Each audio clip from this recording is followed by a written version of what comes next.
నేను కలిసి ఈటీసీలో 3 ఏళ్ళు సార్ గారితో కలిసి పనిచేయడం జరిగింది.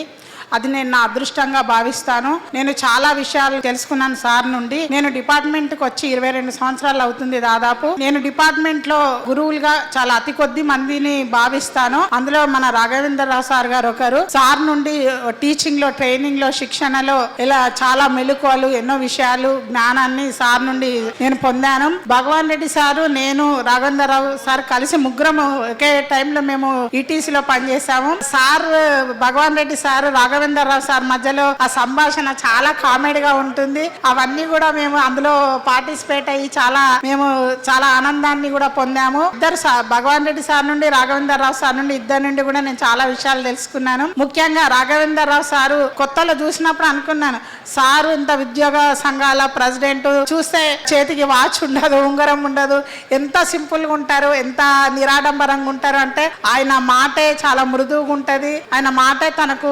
ఆభూషణంగా ఉంటారు సార్. ఎన్నో ఏళ్లుగా నిలిచిపోయిన పదోన్నతులన్నిటినీ కూడా ముందుండి నాయకులుగా, సారథిగా, ఉద్యోగ సంఘాల ఆశా జ్యోతిగా ముందుండి నడిపించి ఈ పదోన్నతులన్నిటినీ కూడా సాధించారు. తద్వారా కింది ఉద్యోగులందరికీ కూడా పదోన్నతులు చాలా సులువుగా జరిగిపోయాయి. సార్ నాకు చాలా విషయాలు, జ్ఞానాన్ని నేను సార్ నుండి పొందాను. నేను ఆయన 3 ఏళ్ళు ఆయనతో కలిసి చేసిన రోజుల్ని నేను మరవలేను. Thank you sir. మీ రిటైర్మెంట్ తర్వాత చాలా మంది ఏమంటారంటే రిటైర్మెంట్ అంటే లైఫ్ అయిపోయింది ఇంకా, ఎందుకంటే సార్ ఎప్పుడు కూడా చాలా యాక్టివ్ గా, ఇంకా యంగ్ గా కనిపిస్తుంటారు. సార్ ఇంకా ఆయన రంగాల్లో చాలా మంది మనము ఉద్యోగం చేస్తున్నప్పుడు మనకు చాలా కోరికలు ఉంటాయి, చాలా అభిరుచులు ఉంటాయి, వాటిని అన్నిటిని మనకు తీర్చుకోవడానికి టైం ఉండదు. సో ఇప్పుడే సార్ ఇంకా ఆయన అభిలషించిన రంగాల్లో ఇంకా రాణించాలని, ఇంకా ఎన్నో మైలురాళ్ళు అందుకోవాలని, వారి కుటుంబ సభ్యులందరితో కూడా హాయిగా ఆనందంగా జీవించాలని నేను కోరుకుంటూ నాకు ఈ అవకాశం ఇచ్చినందుకు ధన్యవాదాలు సార్. Thank you.